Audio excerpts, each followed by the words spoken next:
I want me some Gloryhole.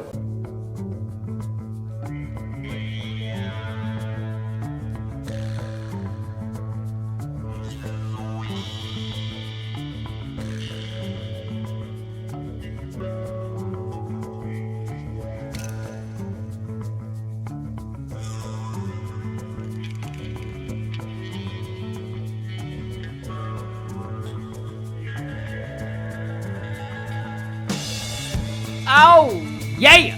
Hello and welcome to the Football Gloryhole podcast. Whether you listen to us on Apple Podcasts, Google Podcasts, Spreaker, SoundCloud, YouTube, or on iHeartRadio, we thank each and every Glory Hole seeker for tuning in this week. I am your host, Bo Cephas, and I'm joined as always here on the sports patio by my good buddy Longhorn. Longhorn, what's up, buddy? All right. Bo Cephas, it's college bowl season, and we are having another great one. Picked up a win earlier today and looking great on Iowa -2 right now. If you want the rest of the winners through this bowl season and through the Super Bowl, go to our website, thefootballgloryhole.com, and hit us up for all those premium picks so you can bet football the right way, the winning way, the Football Glory Hole way. Y'all know the drill by now. We will make you laugh. We will make you cringe. Holy Santa Claus shit. But most of all, baby, we will make you a shit ton of money. Woo! Woo! Woo! Ow! Love that money. People, you cannot beat our prices, and you will not find a more consistent winner in the market. And don't forget to check out our show on YouTube called The Degenerate with world-famous RJ Choppy from 105.3 The Fan. Murray, and against Zana, left side, swings this one, Holloway for three, and I set fire to the rain. Watched it pour as I touch your face. Now, with all that business out of the way, welcome to the world's #1 football capping podcast. Bo Cephas, as always, here on the sports patio. We got the TVs glowing. We got the beer heavily flowing, and right now it's everybody's favorite part of the show. My friend, tell the people all about your horrible, fucking disgusting Kobe choice of the week. Well, thank you very much, sir. Tonight I am drinking a Yule Shoot Your Eye Out. Yule, as in Yule Time Log. It's by Carbach Brewery in Houston, Texas. I gave it 3 out of 5 stars, and it is obviously based on A Christmas Story, which is a lot of people's favorite Christmas movie. My favorite Christmas movie of all time is the National Lampoon's Christmas Vacation. Yeah. And I gotta tell you, buddy, I felt just like Clark Griswold last Sunday watching all those underdogs not come through for our back door on our covers and fell miserably. Yikes. One after one. I went out to the front yard. I kicked the shit out of every reindeer in my yard. I pissed on the neighbor's lawn. I got the cops called at my house.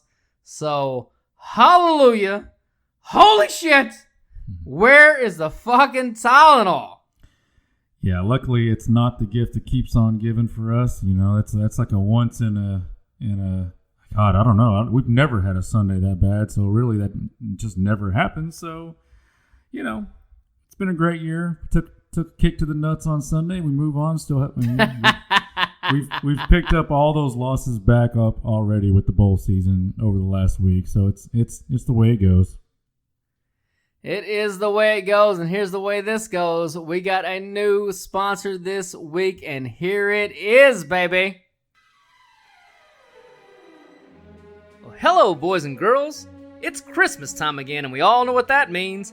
Eating way too much food, seeing relatives who you have no fucking clue how you're even related to, and listening to that same old shitty Christmas music. Well, not this year, because the Football Glory Hole proudly presents a kind of PC Christmas. We have taken old classics and cleaned up the racist language and made them more inclusive. For the most part, tracks include Rudolph the nondescript reindeer. Rudolph, I don't give a shit, all these PC fags can suck my dick. And how Here comes everybody. Here comes Santa Claus, Vishnu Muhammad, and the guy from the Jews. And the instant classic, Oh Tweeted Night. Oh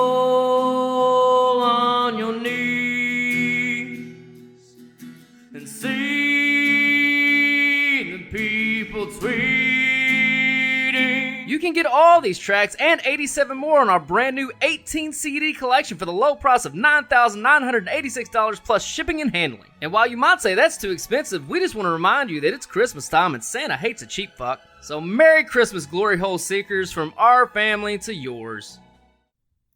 God damn, I gotta tell you guys, we worked long and hard on that Christmas album. A lot of blood, sweat, and tears went into it. We hope you buy it. You can go to our website and check for a link for it. You can hit us up on social media at FBall Gloryhole on Twitter. Just DM us if you would like a copy. Again, that is the real price, $9,986. It's worth every penny. I can promise you that. There's like 1,000 tracks on there. It's pure gold. It's pure holiday entertainment gold. You'll never need to buy another holiday collection of songs ever again. Yeah, maybe try to find a Groupon or something. I don't know. All right, boys and girls, we're going to do this podcast tonight, and right now we're ready to get into all these wins coming in the air tonight, baby!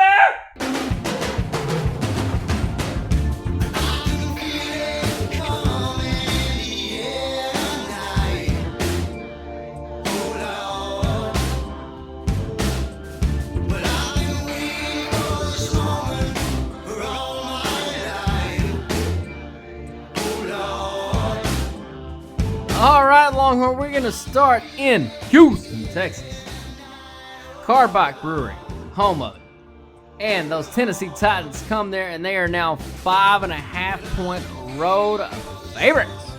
Yep, and just before we get started on this, Phil Cephas, I would like to say that this one, people that listen to us every week, they know that we dive deep into every one of these games throughout the season. This week will, however, be a little different. It's week 17. Half these teams have already packed up and started their vacation, and it's honestly just a tricky week. We're not going to have deep dives into every game because, honestly, every game is not going to fucking matter. But we will find some winners.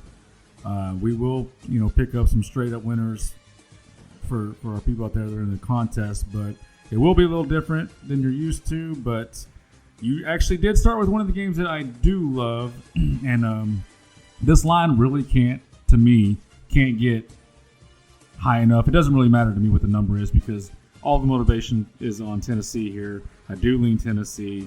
You said it's at 5.5. I believe it was at 3.5 earlier in the week. It's probably going to approach a touchdown by kickoff. It's really not going to matter. Like this is going to be a game where the number's not going to come into play. Even if Tennessee does get a big lead here, and they put in their backup quarterback, well, it's Marcus Mariota, and Mariota versus anybody that Houston's going to roll out there at quarterback is still an advantage to Tennessee. So I've got nothing but a heavy lean to Tennessee here. Yep, so we locked this in the Super Contest at Tennessee minus 3.5 earlier in the week. And so the motivation factor here, Tennessee has to win this game to get in, obviously. And Houston, while they would love to win this game and move up to the 3 seed, they can only move up to the 3 seed if Kansas City was to lose the Chargers at the noon kickoff, which they are most likely not going to do. Houston knows that. Vegas knows that. That's why this line keeps shooting up. It's 5.5. I see it 6 in some places. Go ahead and grab Tennessee at the 5.5. It is the play. Go Titans. Mm-hmm. All right, moving on. Those Cleveland Browns finally finish off this season at the Cincinnati Bengals, and they are 3-point road favorites. Yeah, and I just checked the lines before we went on the air, and I don't like that it's up to 3 because I actually wrote down here that this is a game I don't give a shit about, so I was kind of like trying to fill in some stuff to, actually have more than like a 13-minute podcast, but I wrote down that I'm leaning to Cleveland because I'm tired of listening to your shit all year about me and my Browns. So I was gonna just say go Browns and go Fat Baker, bring on 2020. However, at the +3, now I'm kind of backing off, and I'm starting to. What do you think? Do you think since he has, because we got people that are in contest here, like this would be totally Cleveland to go in here and just shit all over themselves on the last game just to put an exclamation point on this season. So do we tell our players out there to pick Cincy in this one? So I think we're kind of at the mercy of what we hear a lot of times, and what we're hearing out of Cleveland is they are going to bring back Freddie Kitchens. They're going to bring him back, and we've heard this from pretty credible reporters. And if that's the case, if they're going to bring him back, there's no reason for them to go in here and lay down. But Odell Beckham is already questionable with a quote-unquote illness. So you hear this kind of shit. But don't we believe that if we can believe both things, right? We can believe that Kitchens would be back, but that Odell is almost certainly not. Yeah, absolutely. And you had to factor in the Dalton thing. Like, this could be his last start at Cincinnati ever. Like, this could be his last start in the Bengals uniform. Yep. Huge motivation there for him personally. I don't know how much the team gives a shit about him, but I mean, they have to love that guy. I mean, he's been the starting quarterback for them for what, 6 years? Longer than that, isn't it? 7, 8 years. I mean, like, even shitty quarterbacks like Eli are revered, by their teammates, and we saw how they sent him out. It was a huge boost for them. So I would probably roll the dice and take Cincy in this one. Certainly with the 3-point protection, if you're inclined to bet on this game. It wouldn't surprise me at all for Cincy to go out there, fight real hard, and get this win, and Cleveland just to shit their pants on the way out, looking to next year. It wouldn't surprise me either, and just from a numbers perspective, and we don't talk much about numbers in Week 17 because a lot of that goes out the window, but in this case, with equal real non-motivation or motivation, whatever you want to say, the algorithms are split. It's a toss-up game, and a toss-up game with a home team with a quarterback. His last game at home. It wouldn't surprise me for Cincinnati to go out and win this game, no. All right, moving on. Those Chicago Bears there, they go to Minnesota, and now they are 3-point road favorites. Yep, I know you love this one. You got some great value earlier in the week, so why don't you tell us what you got? Yeah, so early in the week, I got Chicago +1 on a money line dog parlay, and I got them in a three-team parlay. They were +110 earlier in the week, and I got that because if you looked at the numbers, and again, like we said, the numbers don't have a lot of credence this week, but the numbers will kind of tell you what Vegas is thinking. So if everything was equal and this was a real game, Minnesota would be a 6.5 to a 7-point favorite. They were only a 1-point favorite, so that told me very quickly that Vegas was expecting very low participation and motivation for Minnesota, which makes sense. They're locked in the 6th seed. They can't go anywhere. And now it has been announced that Cousins is out. Zimmerman's sitting him. So now Chicago can go win this game. And you might think, well, what is the motivation for Chicago? Their season's over. But like I discussed with RJ Choppy earlier today, Chicago's sitting at 7-8. And Longhorn, as you know, as we all know, football is a long offseason. It's 6 months of hearing of how you did or how you didn't. And Chicago, coming off the division-winning season, they can finish 7-9 if they lose, which would be terrible, or they can finish 8-8, in which they can say, "Hey, we had some injuries, we caught some bad breaks. It wasn't a losing season.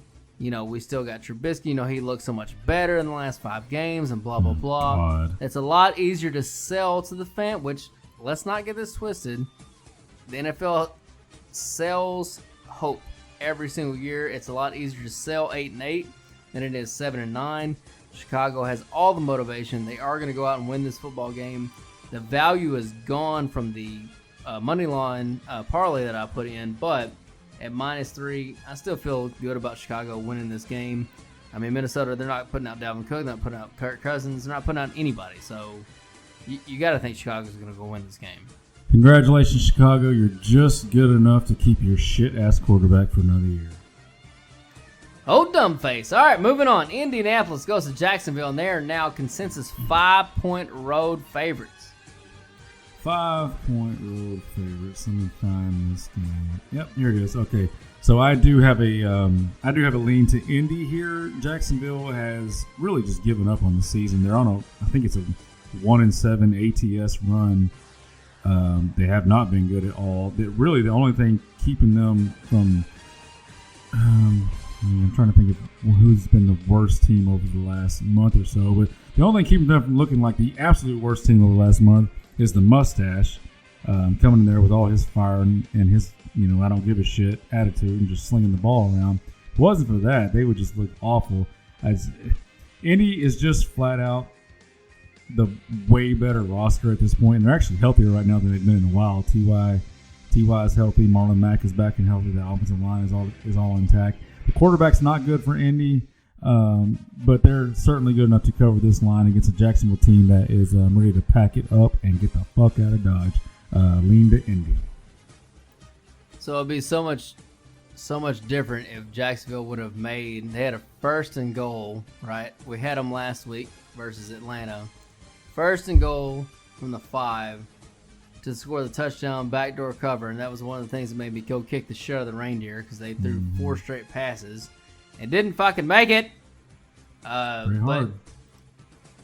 And then the game before that, we had them against Oakland. I don't remember what they were plus there, but they came back and won. They beat Oakland in their last game in their own stadium for no reason at all. They were down by, I think, almost 20 points and came back and won that game in the second half. Yeah. So the mustache is the only thing keeping this team hanging around. I have no interest in this fucking game, so I'm passing. Let's move on.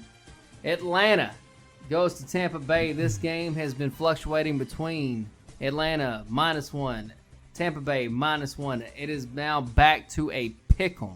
Atlanta in Tampa Bay. Yeah, and this is a game that, there's obviously the injuries with the wide receivers for Tampa, and last I heard, neither one are playing. Is that correct? That's what I got. Okay, well then, I think this is an overreaction to last week with what Jameis did without those receivers. I don't expect him to.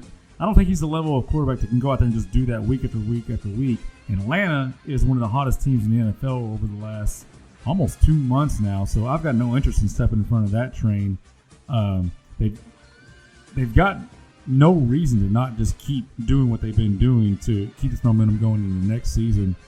So I'm going to lean with Atlanta. I'm going to pick them to win this game. I just don't trust Jameis with that limited receiving core to do it in back-to-back weeks, so I am going to take Atlanta here. Yeah, so Atlanta already announced that they're keeping Dimitroff, or whatever his name is, GM, and they're bringing back Dan Quinn as the head coach. So if Atlanta was fighting for their coach, they won because he's coming back. And so that's a big boost for them. Like you said, injuries on the Tampa Bay side. They already know they're going to keep their quarterback and Bruce Arians. They've already announced they're trying to bring Jameis back. They might pay him in excess of $30 million a year. So, And the thing about it is, like, if Jameis throws less than 3 interceptions in this game, Tampa Bay will win because they're the better team. But I don't know. I don't know they're the better team right now. No, they are. They are the better team. If he threw not 4 but just 3 interceptions last week, they would have won that game. So if he could keep it to 3 or less, they probably do win the game. But again, I don't. With equal to no motivation or whatever on both sides, I really can't lean either way. I kind of was leaning Tampa Bay early in the week, but without Godwin in there, it's tough. Okay, so let me bounce this off you. Let's not spend a lot of time on this because we don't give a shit about this game. But like, if Atlanta had started the season like when they had that bye, and that's when they changed the defensive secondary, they shuffled some people in there, and that's also when they changed the Dan Quinn lost his defensive play calling responsibilities and went to the assistant coaches, and for whatever reason, we don't know the secret sauce, but it has obviously worked. If they had started the season over the first 8 weeks like they have over the last 7, would you really be saying that Tampa Bay is a better team than them? I don't think so. Because remember, going into the season, they were projected to be like a 8 or 9 win team, and Tampa Bay was projected to be like a 4 or 5 win team. So yeah, but you had to remember though, I base my judgments off what the numbers say for the whole season. So first 7, last 8 doesn't matter. It's all 15 together, 16 together, and all 16 together. Tampa Bay is still the better team. So by the numbers, yes, they're still the better football team. Now is Atlanta hotter, playing better, or whatever momentum? Yeah, all that kind of stuff counts. But yeah, Tampa Bay is still the better football team. But at this point, Tampa Bay doesn't have their number 1 touchdown producer in Godwin. They don't have their number 1 receiver. They're all pro in Mike Evans. So those are big factors. But as far as who's the better team, yeah, again, it all counts together in the numbers, and it comes out in the wash, and Tampa Bay is still the better football team. Now, are they going to be the better football team this week? To your point, probably not. But if you played it all over again, yeah, they're still the better football team. They just are. And the numbers just bear that out. Like they just. I know the season numbers do, but there's a reason there's splits on numbers. Splits, a second half split. But Tampa Bay wasn't very good to begin. But Tampa Bay wasn't very good to begin the year either. Like even by the numbers, Tampa Bay has risen meteorically through the numbers on the power rankings through the year. Like to begin the year, they were just awful. They were awful on both sides. Their defense was terrible. Their offense wasn't producing. Their defense has gotten, way, way better. Jameis has thrown, 30 touchdowns? Like, Matt Ryan hadn't thrown 30 touchdowns. Yeah, I agree. And that's the thing is, too.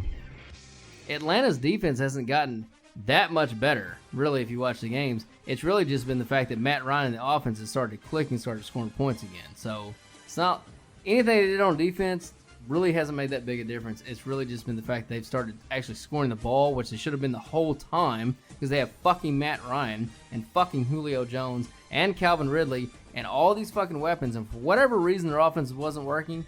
I can't explain it. You can't explain it. We both had Atlanta finishing way higher than what they finished this year. I don't know. They just shit the bed on themselves for the first half of the season, but now they're scoring the football, and now they're a viable team.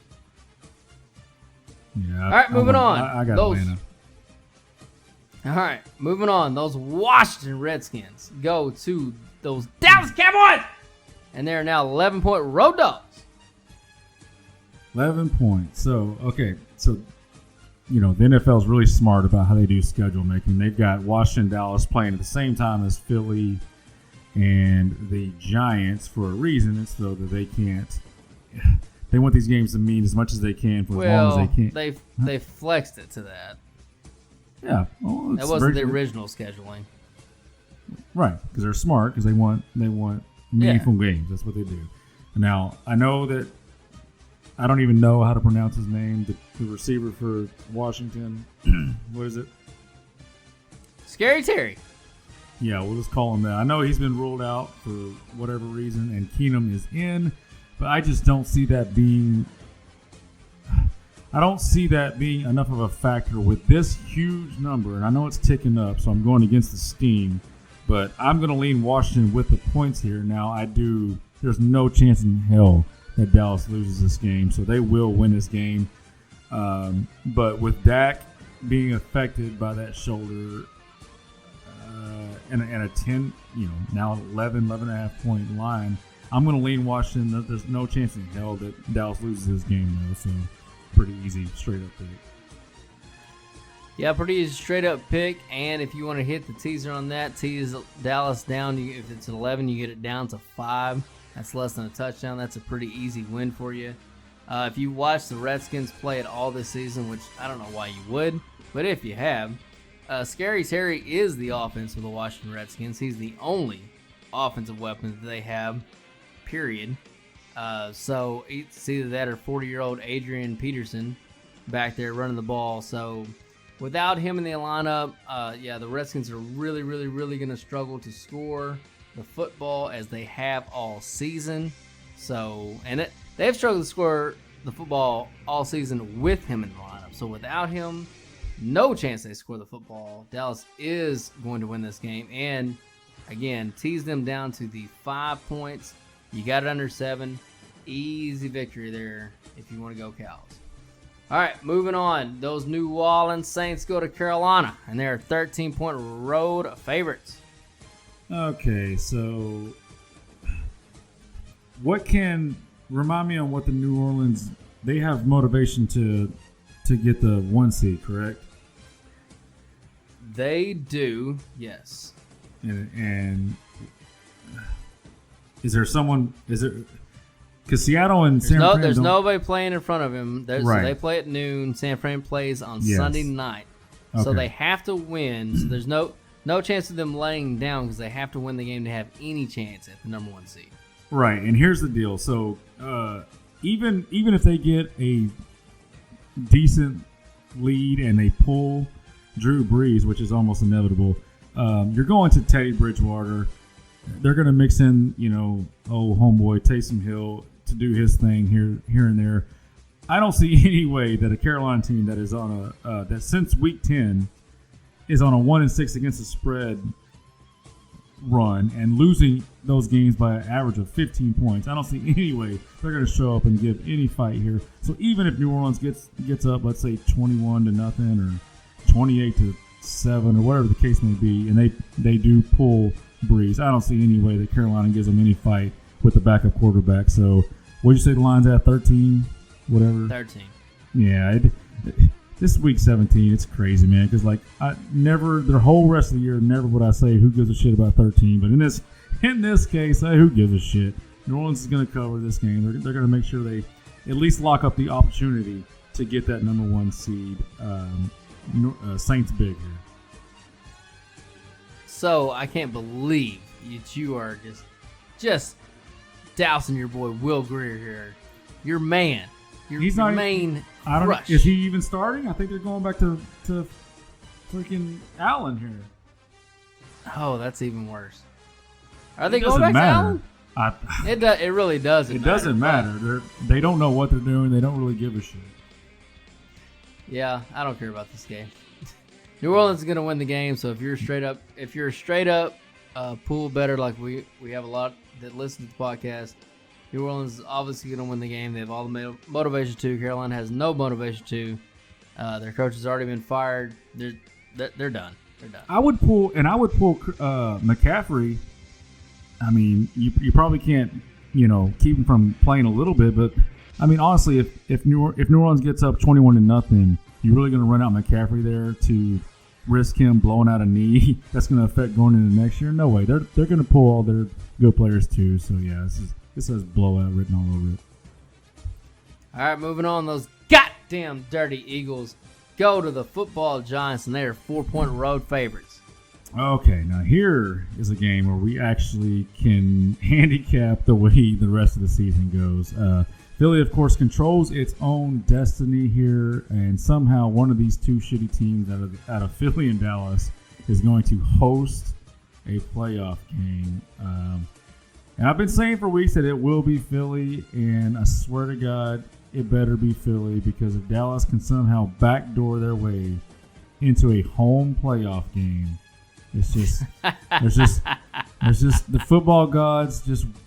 They can't let that happen. You're not allowed to go up and do what they did last week against Philly and lay that fucking egg and then somehow backdoor your way into the playoffs next week. So I'm going to lean Philly. I'm going to actually lean the Giants here with the points, but I do lean the Philly to win the game straight up.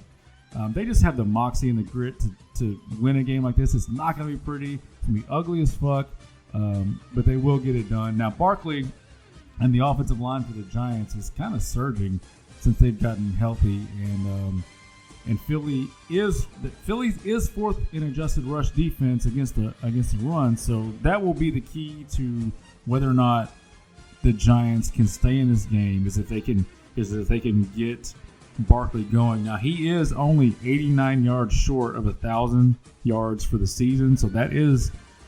Don't think that's not a big deal to him and them. They will make sure he gets that 1,000 yards.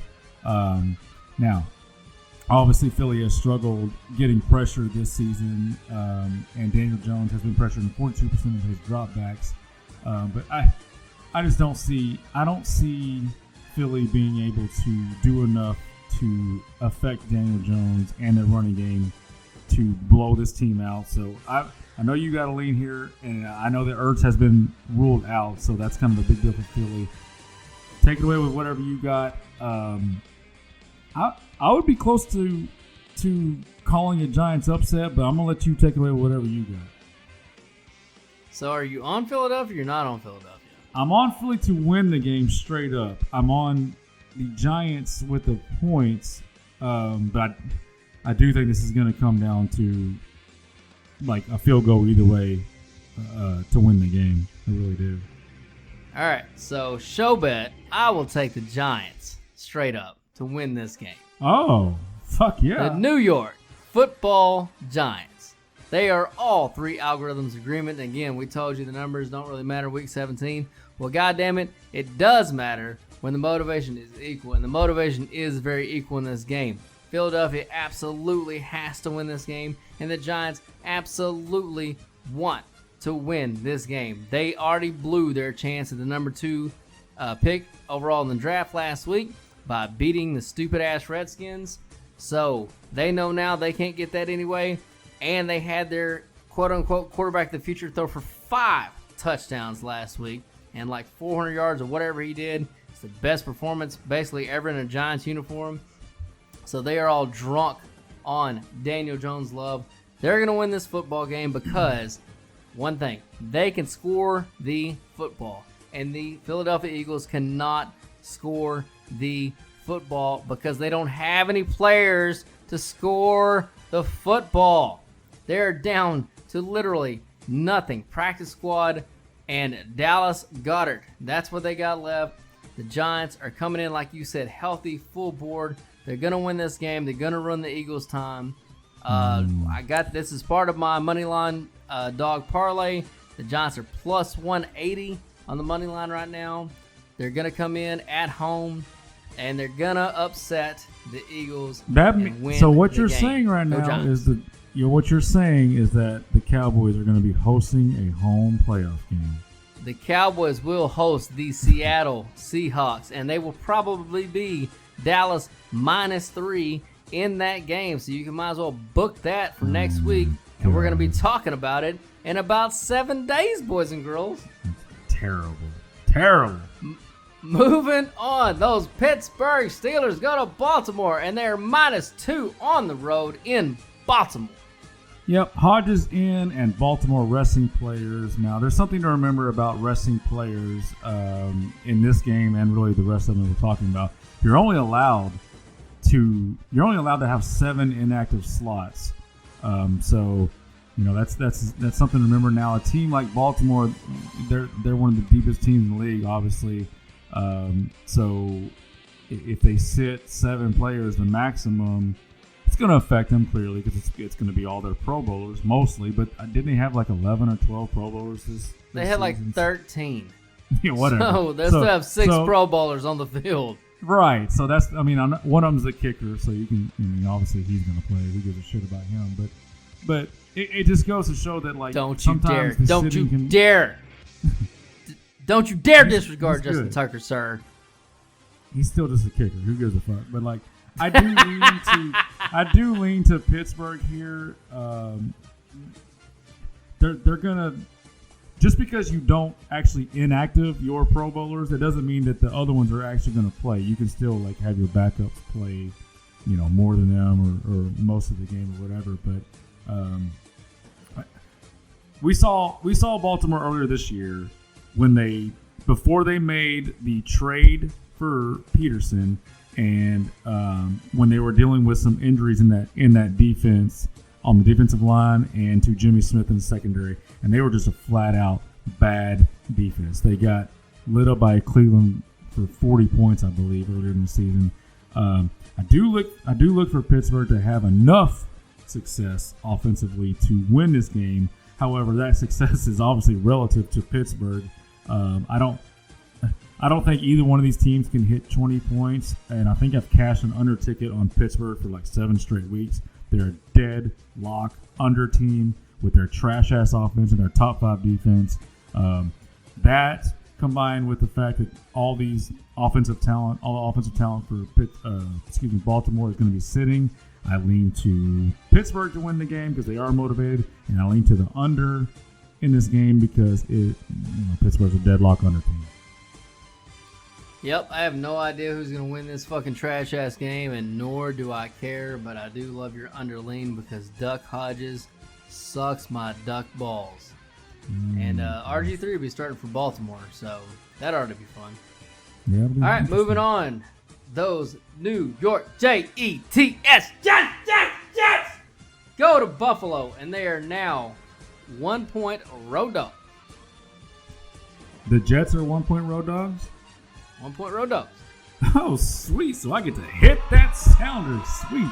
I didn't expect that at all, but hit that sounder. The Jets are my play here. They're going to win this game. Honestly, even if this was in week 10 or whatever, this would be a play on me for the Jets anyway at the plus. I don't know. They'd probably be like +8, +7.5, something like that. 7. Whatever they would be. Yeah, whatever they'd be. It'd be a play for me on the Jets there anyways. Buffalo likes to run the ball. Jets are fantastic. I believe they're top 2 last time I checked at stopping the run. There's no motivation for Buffalo here. Much like the Pittsburgh game we just talked about, I'm also on the under in this one. As long as you can get it at 37, key number 37, I lean to the under here also. So lean Jets, lean under. Yep, the Jets are the third leg of my money line dog parlay, which was a dog parlay when Chicago was a dog.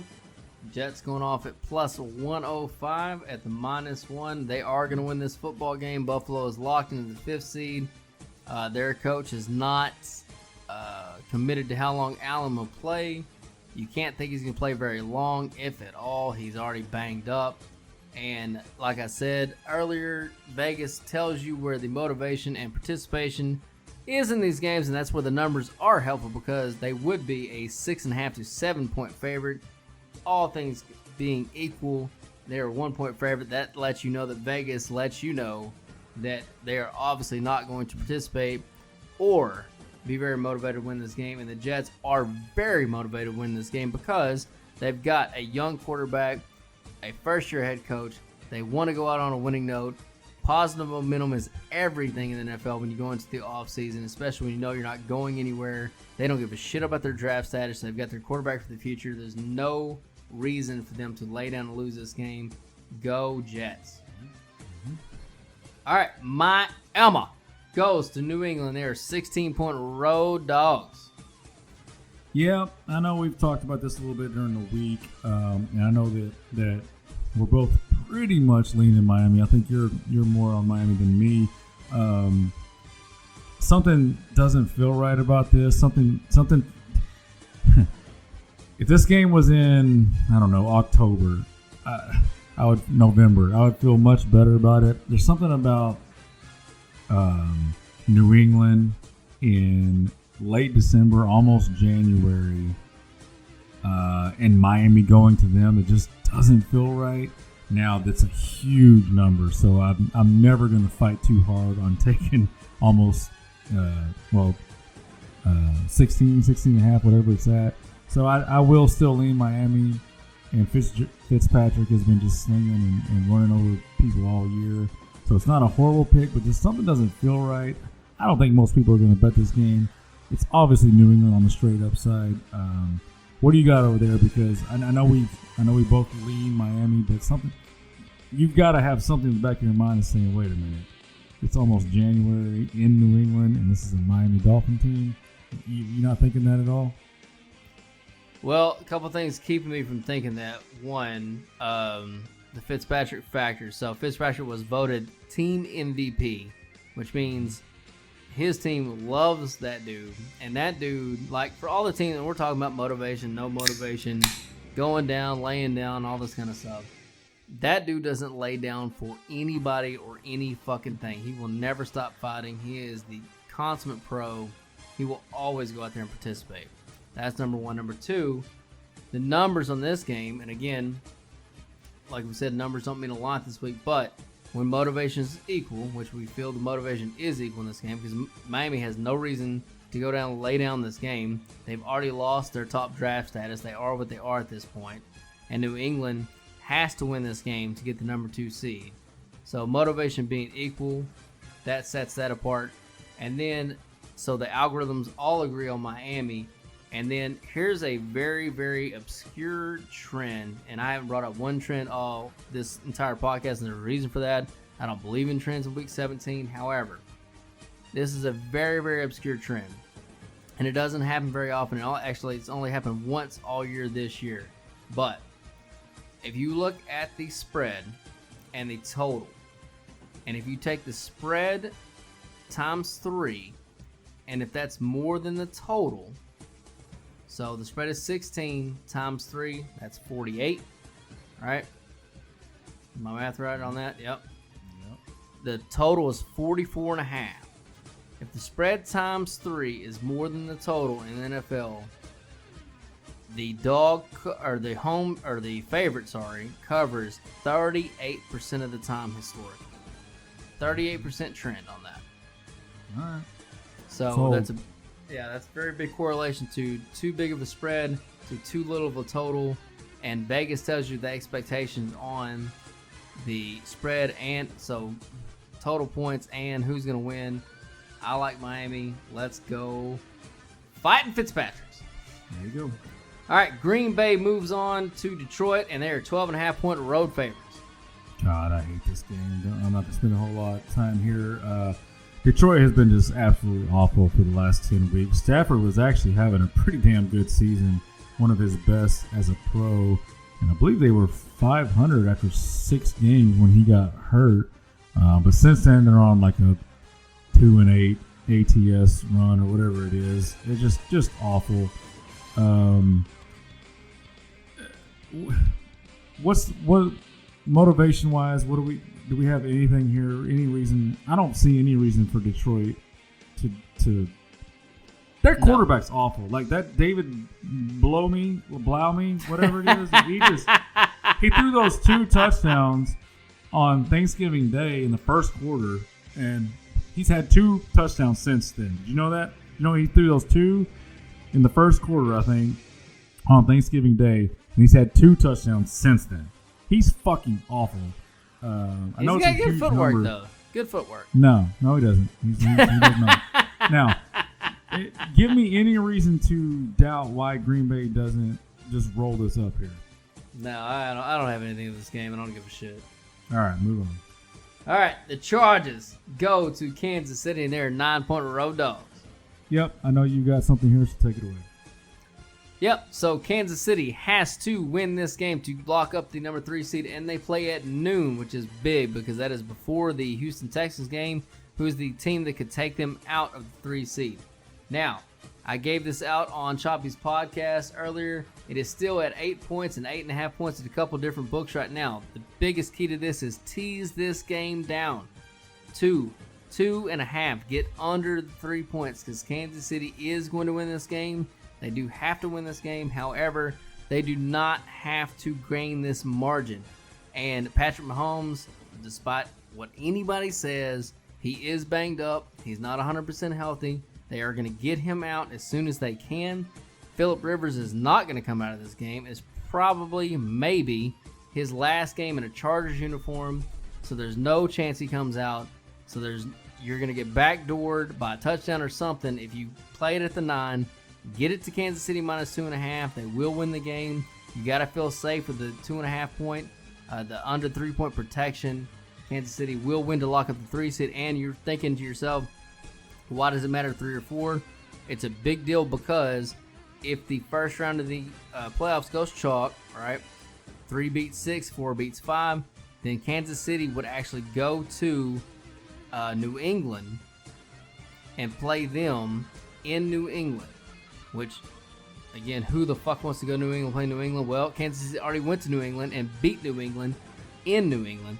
And they actually did it pretty handily. I know it came down to the last play or whatever, but there was a lot of fluke shit that went on in that, a lot of trick plays, and as handily as you could beat New England in New England, they did it. They know they can do it. They can do it again, and they have no interest in going to Baltimore in the second round. They'd rather take their chance with them in a championship game if they have to go there, or maybe somebody else knocks them off, maybe they get lucky or whatever, and then they get to host the AFC Championship game once again. So they have high motivation to win this football game. Yep, I like all of that. Can't disagree with any of it. And just to real quick on the teaser part, the professional way to do the teasers is to always go through the key numbers of 7 and 3, and that's what you just said. You're taking Kansas City from 8.5, going through the 7, through the 3, down to 2.5. That's how you cash those tickets. All right, moving on. Arizona. They are off a lot of books right now, but where you can get them, you can get them at 4.5 as a road dog at the Rams. 4.5. Man. Now, is that assuming Circus Midget in or Circus Midget out? That has to be assuming him in. Has to be. God, if he's in, I'm telling you right now, if he's in, I can't hit the sounder because I don't know if he's in or not. Just if he gets rolled in before you put this bet in on Saturday night or Sunday morning, just imagine me hitting the sounder in your head and it going off, because Arizona, if he plays and he's healthy, then they're going to win this game. They've got all the momentum and motivation. The Rams are done. Their season is over completely.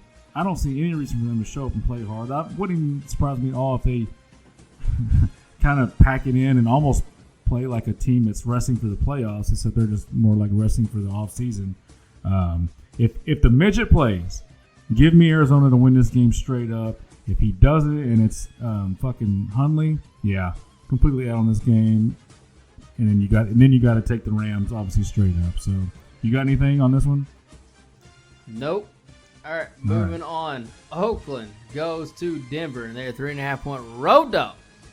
Yep, I freaking love Denver here, and it's really weird because I don't really have a bunch of awesome, solid information to back that theory up. I just know that Oakland, I feel like how do you think we've done on Oakland this year? Like as a season, like we've not been good at them, right? Like we've kind of been off their kind of rhythm of when they're up and when they're down. Do you feel that? Yeah, they've cost us some money this year. I feel like they've cost us a lot of money this year. So maybe I'm wrong here because like I said, we've just been out of sync with this team. But I feel like they blew their last final wad last week against the Chargers. I think they're going up to Denver to die. I see Denver just giving it a last, great home effort to go into the offseason. What'd you say the line's at right now? 3.5. Yeah, I'm gonna take Denver here. I think Denver wins by a touchdown or more. Like I said, I can't back it up with these numbers. Numbers don't mean a whole lot right now. Anyways, I know Jacobs is out for Oakland. So, what do you got? Help me out. Yeah, I mean the numbers are split on this game, but I lean with your theory. Like Denver has more positive momentum because they've got a young quarterback. He's just making his first starts. They're trying to get him some wins. They're excited about it. There's their last home game. Jacobs is out. Gruden literally wants to stab Carr in the neck every time he comes off the field. Like I feel it. Like every time he looks at him, he's like, "Hey man, I want to kill you, man. I want to kill you, man." Like that's exactly what he's saying to him. Like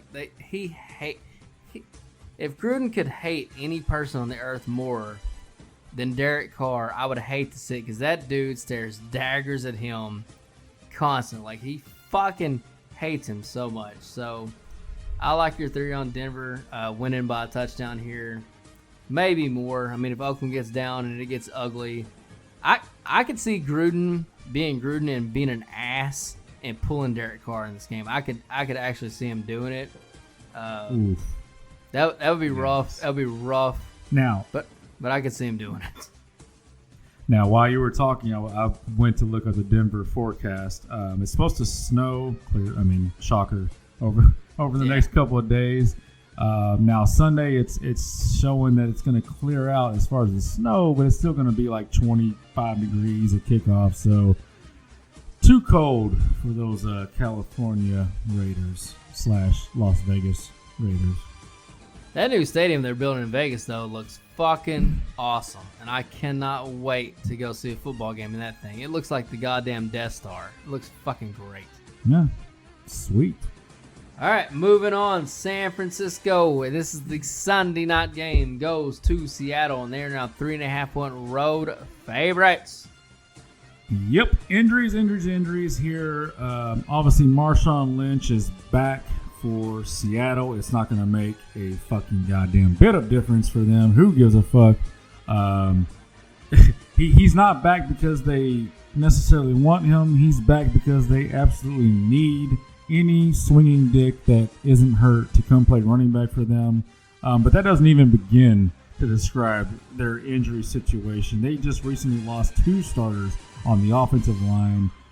San Francisco is, of course, 4th in pressure rate overall and still number 1 in pressure rate with only 4 rushers. And Seattle is 31st in pass blocking efficiency with no running game to take the pressure off of the passing game.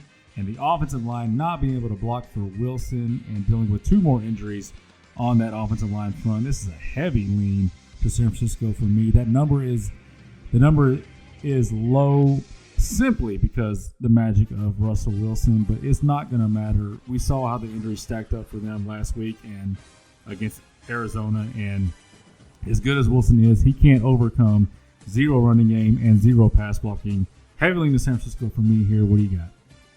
Yep, the algorithms are split here, which makes this a coin flip by definition. However, to your point, I just think that San Francisco is going to be too much and overwhelming to Seattle. The only thing that scares me about this game is the hook on the 3.5. You can get it at 3 points at, where is this at? MGM Mirage and CG Technology. So if you can get that 3 and without the hook, definitely get that. Even if you had to buy the half a point, I probably would advise that. But I wouldn't. I think Vegas is begging for Seattle money with that. They're begging it. They could be. But you know, I've been the big Seattle fader on this show for sure, way more than you all year long, and we've won a lot of money betting against Seattle this year because the numbers have been telling us to bet against Seattle. And again, just the numbers being split, and it's mostly because of the home field advantage Seattle has. Seattle has one of the best home field advantages in all of football. It's going to be Sunday night. It's going to be rocking. It's going to be deafening. But I do think San Francisco, if you're talking about straight up, does win the game because Jimmy G, and this last thing I'll say about this, for all his faults he has as a quarterback, and he has many, man, that dude just has a knack when the moment is there to make the moment happen. And you've seen that in a couple of big games this year.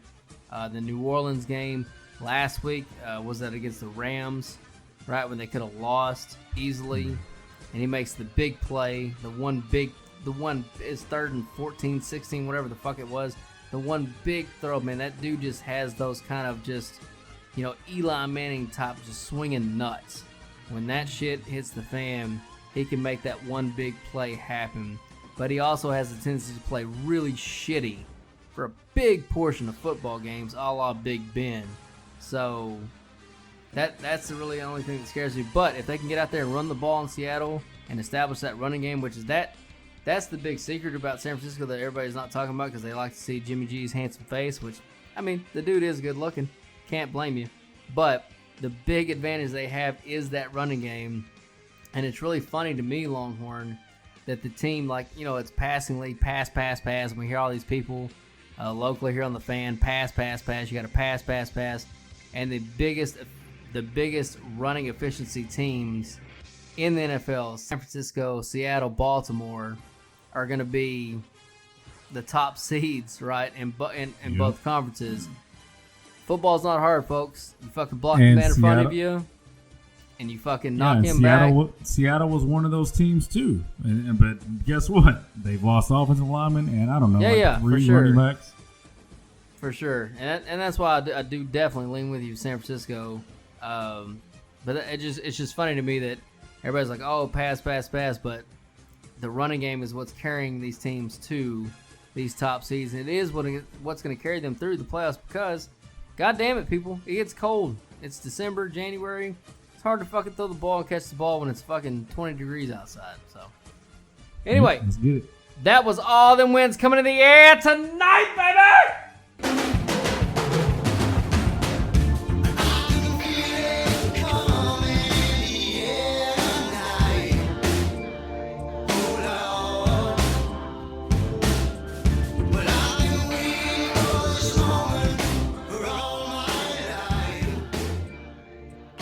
All right, Longhorn, it's everybody's favorite part of the show. It's time for that free NFL pick of the week, baby. Well, I'm actually tempted to, you know what? I am. I'm going to put out your rare underdog straight up winner as our free pick. Now, what'd you say the Giants are going off at? Plus 180. No. The with the points. Oh. Plus like 4? 4.5? Yeah, 4.5. Our free pick is going to be the Giants plus 4.5. I'm only putting this out to hopefully jinx you and Philly wins this game on the money line, and I can win this sucker both fucking ways. So NFL free pick on the podcast is going to be the Giants plus 4 or 4.5. Well, that sounds fantastic, except for the jinx part. Why don't you show up with that fabulous website one more time? All right, you Glory Hole Seekers, that's going to wrap up another award-winning episode of the Football Glory Hole Podcast. We thank each and every one of you for tuning in. Y'all come back to the Sports Patio next week, and don't forget to subscribe and give us a 5-star rating so we can pay those bills. Hit us up on any of the social medias, and don't forget to subscribe to both our YouTube channels, the Football Glory Hole and the Degenerate with RJ Choppy. Quick reminder, I will be doing a quick hit this Saturday morning and most Saturday mornings with additional free picks from our premium picks list.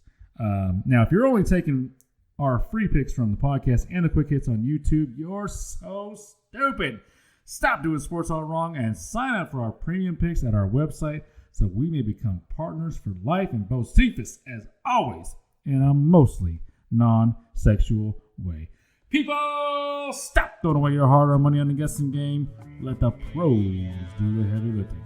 So sign up, tell a friend, and join in on the fun of watching football, drinking beer, and never pay a bookie again. Come on. God damn it, people never pay a bookie again. Steven Tyler, take us out, baby!